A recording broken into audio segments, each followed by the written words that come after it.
आफ्नै जीवनभित्र लुकेर बसेको आत्मबल, ऊर्जा, प्रतिभा, सम्पन्नता, प्रेम, शान्ति र आनन्दलाई चिनेर प्रकट गर्न नयाँ यात्रा प्रारम्भ गरौँ। जीवन विज्ञान, जीवन विज्ञान। प्रश्न छ,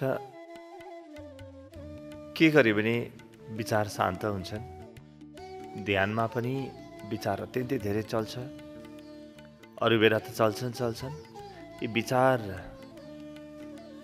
शान्त गर्नको लागि मैले के गरौँ? धेरै पटक यो प्रश्न उठ्छ कि विचारहरू एकदमै धेरै चल्छन्, विचारले मनलाई अत्यन्तै अशान्त बनाउँछ। जति प्रयास गरे पनि ध्यान लागे जस्तो हुन्छ, भक्ति लागे जस्तो हुन्छ, तर फेरि विचारहरू चलेर सबै कुरा बर्बाद बनाइदिन्छ। यसरी निरन्तर चल्ने विचारहरूप्रति अहिलेसम्म जे गरिरहेका छौँ त्यसको अलावा त्यो बाहेक अरू के गर्ने, त्यसमा थप के गर्ने ताकि मेरा विचार शान्त हुन्? सबैभन्दा पहिलो के बुझ्नुपर्छ भने नि, हामी एउटा भनाइ छ नि, एउटा हातले पोख्ने अर्को हातले उठाउने। ठिक त्यसै गरी हामी आफूभित्र नकारात्मक विचार जन्माइ गर्छौँ र ध्यानको माध्यमबाट नकारात्मक विचारलाई समन गर्न खोज्छौँ, शान्त गर्न खोज्छौँ। अब एकपटक नकारात्मक विचार मैले जन्माएर त्यसपछि ध्यानले समन गरेपछि त्यो विचार त बन्द हुन्छ, तर फेरि मैले नयाँ विचार जन्माइरहेको छु, नकारात्मक विचार। त्यो नकारात्मक नयाँ जन्मिने विचार, त्यो विचारलाई मैले के गर्ने? त्यो विचार त फेरि आउँछ, स्वाभाविक हो। यसको लागि के गर्ने भने सबैभन्दा पहिलो कुरा हो कि मैले मेरो जीवन जिउने जुन शैली छ, जीवन बाँच्ने जुन शैली छ, त्यो शैलीमा मैले आमूल परिवर्तन ल्याउनु पर्छ। पहिले त मैले आफू चुपचाप बसेर हेरौँ कि मेरो मनमा यति नकारात्मक विचारहरू कहाँबाट आउँछ, यी विचारको स्रोत के हो, कहाँ के बिग्रिएको छ? कुनै सम्बन्ध बिग्रिएको छ कि, कुनै कर्म बिग्रिएको छ कि मेरो, वा मेरो कुनै लोभ छ कि, कुनै मोह छ कि, मेरो मनमा कहीँ ईर्ष्या छ कि, त्यो मैले फर्केर हेरौँ। र मैले जब आफूभित्र त्यसको स्रोत पत्ता लगाउँछु, 100% पत्ता लगाइन्छ भन्ने जरुरी छैन, अलिकति भए पनि जुन पत्ता लगाउँछु कि मूलतः मेरो नकारात्मक विचार यस कारणले भयो भन्ने, त्यहाँबाट त्यो काम गर्न म बन्द गरिदिउँ। अब म त्यो काम निरन्तर गरिराख्ने, जुन काम मलाई मन पर्दैन, जुन काम गर्दाखेरि मेरो विचारहरू अत्यन्तै तीव्र गतिमा बग्न थाल्छन्, कुनै नकारात्मक कर्म होला, कुनै पाप कर्म होला, कुनै मैले गर्न ठिक छैन भन्ने लागेको कर्म होला, त्यो कर्म गरेको ध्यान पनि गरेको मैले। त एउटा हातले म पोख्दैछु, अर्को हातले उठाउँदैछु। यस्तो अवस्थामा जुन मेरो मनमा अशान्तिका कारणहरू छन्, ती कारणहरूलाई म बन्द गरिदिउँ, छोडिदिउँ, तिनलाई म सचेत भएर होसपूर्वक छोडिदिउँ। त्यसको लागि जीवनमा एक प्रकारको तपस्या चाहिन्छ, त्यसैलाई तपस्या भनिन्छ। तपस्या वा तप भन्ने बित्तिकै हामी कहीँ बाहिर गएर भगवानको नाम जपेर, जङ्गलमा बसेर, गुफामा बसेर, कैलाशमा बसेर गरे भने हामी सुन्छौँ, त्यो हाम्रो मनको भ्रम हो। त्यो तपस्या भनेको के हो? दैनिक जीवनमा जे भइरहेको छ त्यसलाई एउटा सकारात्मक मोड दिने, जानी सकारात्मक मोड दिने आदतलाई तपस्या भनिन्छ। त ती कामहरूमा म सकारात्मक मोड दिउँ। जस्तो मलाई कुनै कामप्रति म बडो आलस्य गर्छु, वा मेरो अध्ययनप्रति आलस्य गर्छु, र जहिलेसुकै मेरो मनलाई पछितो हुन्छ, पश्चाताप हुन्छ, गर्ने बेला म अध्ययनमा आलस्य गर्छु, अनि त्यसको कारणले पश्चाताप हुन्छ, परीक्षा आउने बेला हुन्छ, वा आफूले गर्नुपर्ने कामहरू गर्ने बेला आउँछ, त्यतिखेर न मैले पढेको छु, न मैले कुनै तयारी गरेको छु, जहिलेसुकै नकारात्मक विचारले मलाई घेरेको गर्छ। जब मलाई थाहा भयो कि मेरो आफ्नो अध्ययन राम्रो छैन, मैले पढाइप्रति आलस्य गरिरहेको छु, कर्मप्रति आलस्य गरिरहेको छु, तत्काल त्यो बानी म सुधारौँ। ध्यानले माग गर्छ कि म बानी सुधारौँ। ध्यान भनेको ध्यान गर्छु भन्ने सङ्कल्प मात्रै होइन, ध्यान गर्नु भनेको पुरै जीवनलाई सुधार्छु भन्ने सङ्कल्प हो। अब म आधा 1 घन्टा चाहिँ ध्यान गरे जस्तो अभिनय गर्ने अनि बाँकी रहेका जीवन त्यसै गरी बाँच्ने, त्यो चल्दैन। अब ध्यान गर्नु भनेको वा सकारात्मक विचारहरू जन्माउन खोज्नु वा भक्तिमा प्रवेश गर्नु भनेको सगरमाथा चढ्नु जस्तै हो। म चढ्न त चढिरहेको छु, तर मैले घरमा बोक्ने, मैले काममा जाँदा, कार्यालयमा जाँदाखेरि जुन जुन कामहरू गर्थेँ, जुन जुन सामानहरू बोक्थेँ त्यही बोकिरहेको छु। म तिनै पुस्तकहरू बोकिरहेको छु, तिनै अरू कुराहरू बोकिरहेको छु। मेरो भोजन पनि त्यस्तै छ भने म त्यो सगरमाथा चढ्न सक्दिनँ।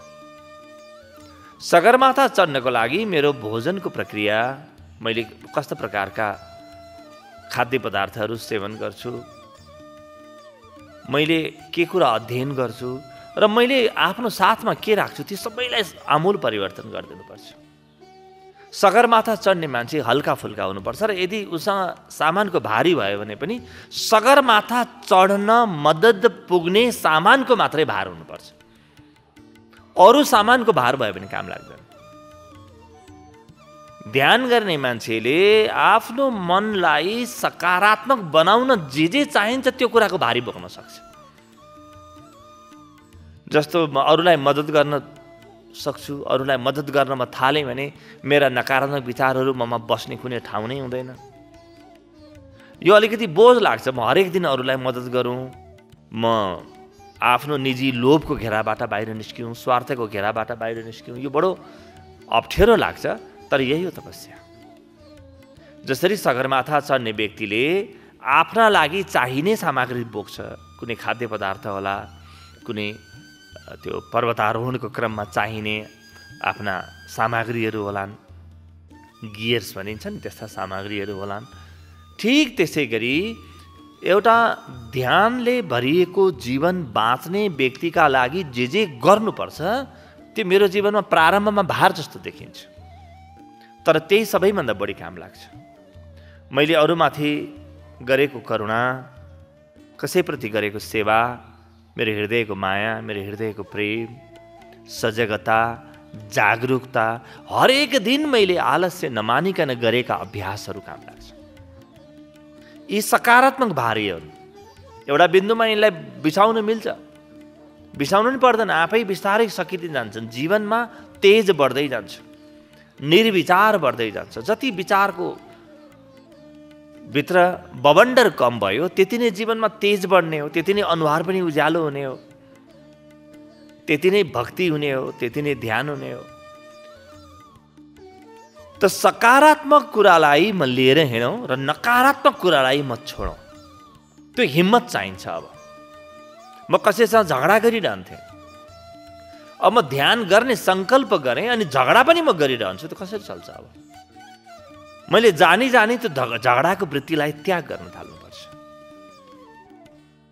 त्याग मेरो जीवनमा स्वतः आउनुपर्छ। होइन भने म अरू कसैसँग झगडा गर्दैछु भने यो त अत्यन्तै भारी जुत्ता लगाएर उकालो चढ्न खोजे जस्तै हो, वा धेरै ठुलो भारी बोकेर ठाडो उकालो चढ्न खोजे जस्तो, एकैछिनमा ढल्नु बाहेक केही पनि हुँदैन। नकारात्मक कुराहरू जसको कारणले मेरो मनमा विचारहरूको बवन्डर जन्मिन्छ, भारी विचारहरू जन्मिन्छ, अन्धकारले भरिएका विचारहरू जन्मिन्छन्, त्यस्ता नकारात्मक कुरा छोड्ने हिम्मत हुनुपर्छ। ध्यान संसारको सबैभन्दा ठुलो साहस हो, सबैभन्दा ठुलो हिम्मत हो। ध्यानभन्दा ठुलो बहादुरी अर्को छैन। ध्यानले भरिएको जीवन बाँच्छु भन्नु यो त पुल नबनाइकन स्वर्गमा जान्छु भने जस्तै हो। त्यति हल्का फुल्का जीवन हुनुपर्छ, अत्यन्तै हल्का फुल्का। त पहिलो काम यो गर्ने, नकारात्मक कुराहरूबाट आफूलाई अलग राख्ने, ध्यान गर्ने सङ्कल्पसँगै गलत कामहरूसँग नजोडिने। होइन भने तिनको बोझ चित्तमा आएको आइ गर्छ, जहिले सुकै आएको आइ गर्छ। यो पहिलो कुरा। दोस्रो, जब म ध्यान गर्न थाल्छु अनि ममा विचारहरूले सताउन थाल्छन्, ती विचारहरूलाई म स्वीकार गर्न सिकौँ।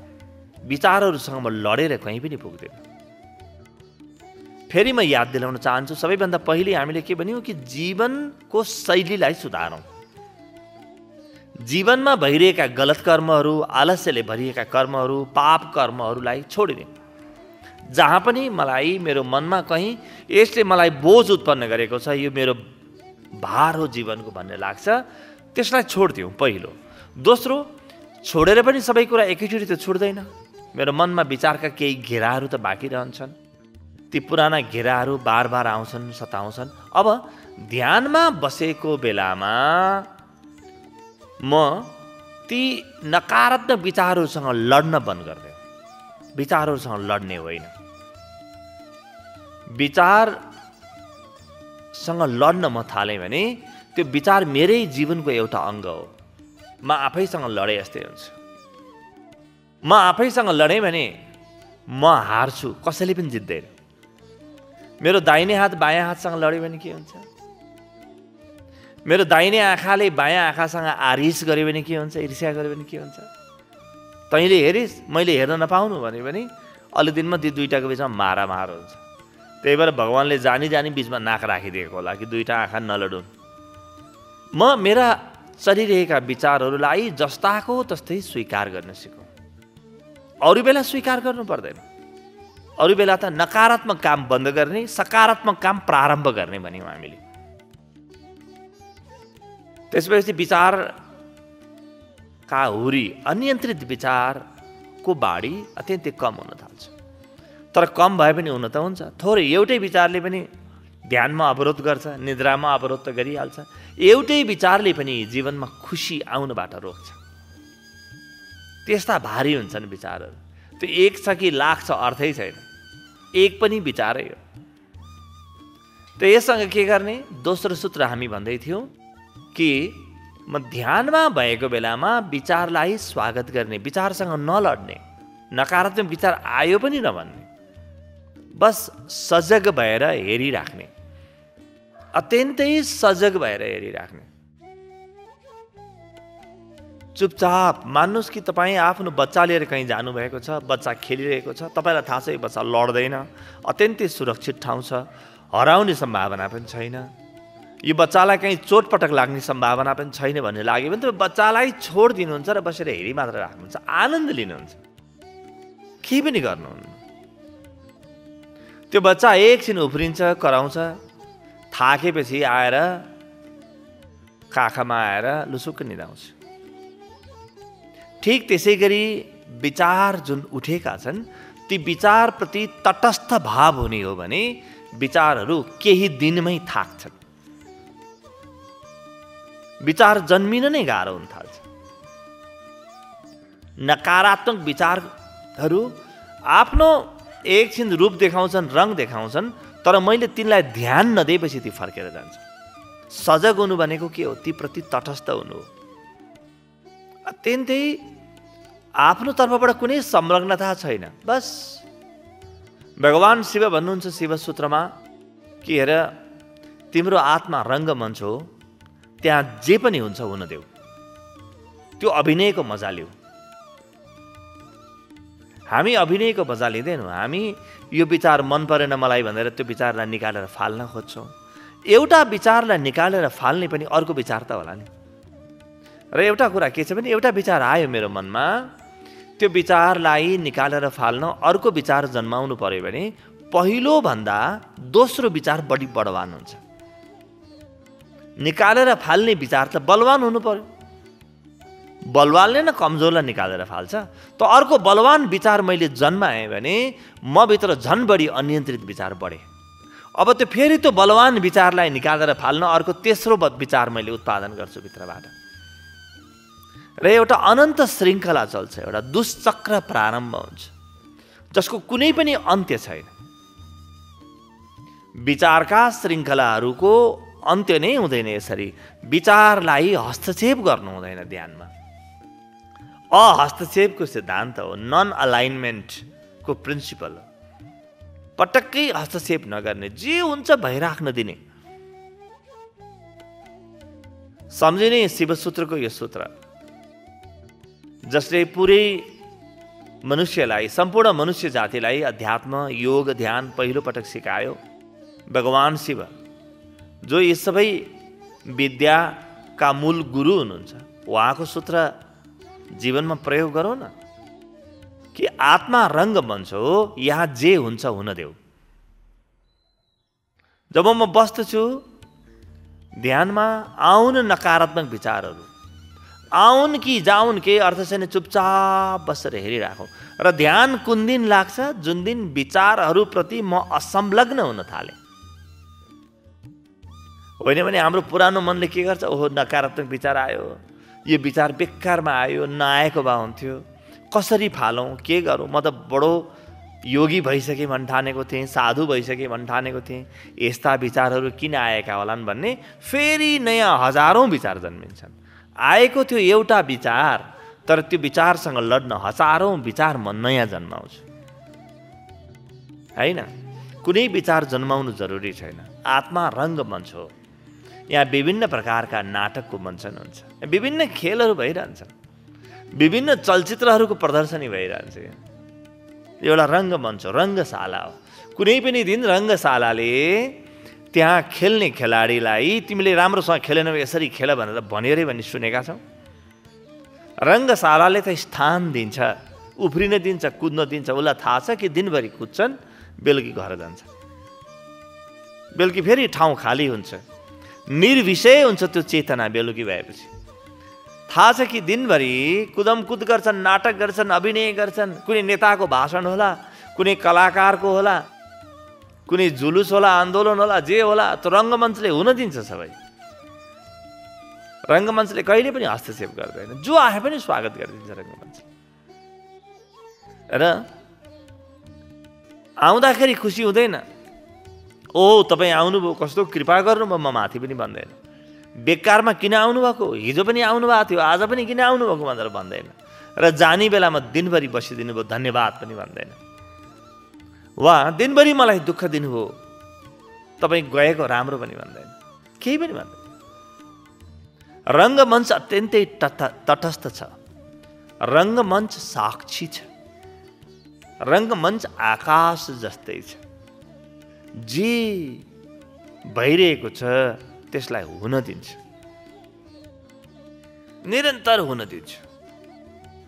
त रङ्गमञ्चमा जे भइरहेको छ हुन दिए झैँ म ध्यानमा बस्दाखेरि मैले बुझौँ कि मेरो आत्मा पनि रङ्गमञ्च हो। यहाँ विचारका बवण्डर चल्न सक्छन्, यहाँ चित्तमा विभिन्न प्रकारका भावहरू जन्मिन सक्छन्, कुनै राम्रा, कुनै नराम्रा। नराम्राको स्वागत छ, नराम्राप्रति कुनै घृणा छ।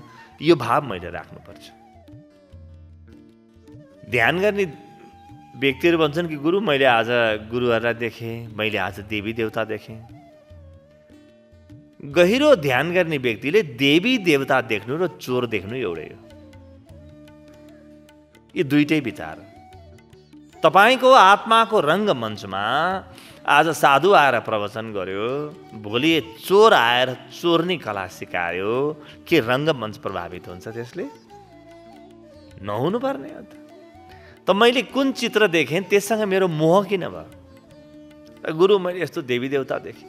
तपाईँले देवी देवता देख्ने नहुनु, गलत कुरा देख्नु भन्न पनि मिल्दैन। फेरि मान्छेले उल्टो अर्थ लगाउँछ, ओ यस्तो राम्रो देवी देवता देखेँ आहा भन्ने हुन्छ। तर ध्यानको विज्ञानमा तपाईँले के देख्नुभयो अर्थ नै छैन। त्यो सबै रङ्गमञ्च, रङ्गमञ्चमा भइरहेका नाटकहरू हुन्। जुन विषयसँग रङ्गमञ्चको कुनै पनि सरोकारै छैन, सन्दर्भ नै छैन, उसलाई जे हुन्छ भइरहेको छ। रङ्गमञ्चले केही पनि भन्दैन, भन्नु पनि हुँदैन। त छोडिदिने, यो छोडिदिने वृत्तिलाई नै स्वीकार भाव भनिन्छ। अङ्ग्रेजीमा भनिन्छ नि लेट गो, छोडिदिने, हुन दिने। ध्यानको बेलामा, अरू बेला त हामी नाना भाँति मेहनत गर्छौँ, ध्यानको बेलामा हुन दिने। तेस्रो तथा अन्तिम सूत्र, ध्यान गरेको बेलामा त हामी ध्यानमा हुन्छौँ, ध्यानमा विचारहरू चले पनि भित्र एउटा आनन्द जन्मिन्छ। अहिलेको हाम्रो विषय हो विचारहरूबाट कसरी मुक्ति पाउने, अनियन्त्रित विचारबाट कसरी मुक्ति पाउने, कसरी शान्त हुने। यसमा तेस्रो सूत्र हो कि ध्यानको जुन आनन्द हुन्छ त्यो आनन्दलाई अरू बेला पनि स्मरण गर्ने। यदि मैले ध्यानको आनन्दलाई सम्झिनँ, स्मरण गरिनँ भने नकारात्मक विचारहरूको स्मरण प्रारम्भ हुन्छ। फेरि त मभित्र जुन आनन्द जन्मिएको थियो त्यसलाई म सम्झ्यौँ, यानि म सजग हुन थालौँ, होसले भरिन थालौँ। म एकछिन ध्यान त गरेँ, त्यसपछि फेरि म बेहोसीको जीवन बाँचेँ, फेरि मूर्छामा म बाँचेँ। एकछिन त म घाममा निस्केको थिएँ, तर फेरि अन्धकारभित्र आफ्नो गुफाभित्र छिरेँ। अन्धकारभित्र म छिरेँ भने फेरि पनि मलाई त्यो अन्धकारले जुन दिने दुःख हो त्यो दुःख दिइरहन्छ। त्यस कारणले तेस्रो सूत्र हो कि म यसलाई 24 घण्टा फैलाऊँ। ध्यानलाई म केवल 1 घण्टामा सीमित नगरौँ। धेरै मित्रहरू भन्नुहुन्छ, गुरु म त तपाईँका सबै प्रवचनहरू सुन्छु, सोवचनहरू सुन्छु। कति मित्रहरूले देखाउनुहुन्छ कि मैले तपाईँका आजसम्मका सबै 1500-1600 जति पनि छन् ती सबै मोबाइलमा सेभ गरेको छु। यो केही अर्थ छैन यसको। कति प्रवचन सुन्नुहुन्छ, कति कथा पुराण सुन्नुभयो, यससँग अध्यात्मको कुनै पनि सम्बन्ध छैन। सुनेपछि के गर्नुभयो त्यति मात्रै हो। सजग हुन सिक्नुभयो कि भएन? सुनेर के गरे? सुनियो अनि बिर्सियो। दैनिक जीवनमा प्रयोगमा आए कि आएनन्? लाखौं सूत्र सुनेर एउटा पनि प्रयोग नगर्नुभन्दा एउटा सुनेर त्यही प्रयोग गर्नुले जित्छ। एउटै सूत्र हिन्दीमा एउटा बनाइ छ नि, एक मन्त्र काफी है योग के लिए। बस योगको लागि एउटै मन्त्र पनि काफी छ, प्रशस्त छ, धेरै सुन्नु पर्दैन। सुन्नुभयो राम्रो, तर त्यो धेरै राम्रो चाहिँ होइन। त्यसलाई प्रयोग गर्ने, त्यसलाई फैलाउने र ध्यान नगरेको बेलामा वा बाँकी रहेको समयमा, बाँकी रहेको 23 घण्टा होला, त्यसमा म जति सजग हुन्छु, जति म होसपूर्ण हुन्छु, जति म आफूप्रति ध्यानले भरिन्छु, साक्षी भावमा हुन्छु, वा ऋषिहरूले प्रयोग गर्ने शब्द द्रष्टा भाव भन्नुहोस्, कि जति म जे भइरहेको छ त्यो सबै कुरालाई थाहा पाइरहेको हुन्छु, थाहा पाउने क्षमता बढाउँछु, त्यति नै फेरि ध्यानमा शान्ति बढ्छ। ध्यान हो शुद्ध निर्विचार चेतना। चेतना त मसँग छ, तर विचारको कुनै पनि लहर छैन। बनाइ छ नि एउटा उपनिषदको, ध्यानम निर्विषयम चित्तम। ध्यान के हो त? चित्तको निर्विषय अवस्था हो। जब जब हामी सजग हुन्छौँ त्यतिखेर मनमा विषय हुँदैन। जब मनमा विषय हुन्छ त्यतिखेर हामी सजग हुँदैनौँ। विषयले हामीलाई आफूतिर दौडाउँछ, विषयको प्रति हामी दौडिन थाल्छौँ। विषयको पछाडि दौडिने चित्त कसरी शान्त होला त? मेरो मन, मेरो आत्मा ठुलो कि त्यहाँ आउने विषय ठुलो? एउटा सानो विषयको पछाडि म दौडिन थालेँ भने अब हजारौं विषय छन्, कुन कुन विषयको पछाडि म दौडिने? जब म सजग हुन्छु मलाई विषयहरूले छुन सक्दैन। सजगताको अवस्थामा मनमा विचारहरू अत्यन्तै कम हुन्छन् र बिस्तारै सजगता बढ्दै गएपछि एउटा यस्तो बिन्दु आउँछ जहाँ विचार प्रवेश नै पाउँदैन। यो त एउटा दियोलाई अन्धकारले छोप्न खोजे जस्तै हो। सजगताको दियोभित्र बलिरहेको छ भने अन्धकार रूपी विचारले जति त्यसलाई छोप्न खोजे पनि, जति अनदेखा गर्न खोजे पनि केही पनि गर्न सक्दैन। त निरन्तर म सजगता होसलाई बढाउँ, खाँदा पिउँदा सुत्दा उड्दा बस्दा हिँड्दा कर्म गर्दा प्रेममा घृणामा जताततै म सजग हुन थालौँ। त तीनवटा सूत्रको हामीले चर्चा गऱ्यौँ। एउटा त पहिलो हामीले भन्यौँ कि जीवनशैली परिवर्तन गरौँ र नकारात्मक विचार कहाँबाट जन्मिन्छ ती कर्म बन्द गरिदियौँ। दोस्रो हामीले भन्यौँ ध्यान गर्ने बेलामा विचारसँग नलडौँ। तेस्रो हामीले के भन्यौँ भने यी जति पनि विचारहरू छन् सजगताको बेलामा, सजगताको अवस्थामा मेरो चित्तमा प्रवेश गर्न सक्दैनन्, त म सजग भएर जीवन बाँचौँ। यसरी 24 घण्टा नयाँ बनाउने, 24 घण्टा एउटा नयाँ जीवन जिउने सङ्कल्पले मनमा उठ्ने सारा नकारात्मक विचारहरू जलेर ध्यानको परम दियो बल्न सक्छ। अध्यात्म र व्यवस्थापन मानव मनोविज्ञान सनातन र नवीनतमको सङ्गम जीवन विज्ञान सनातन र नवीनतमको सङ्गम जीवन विज्ञान।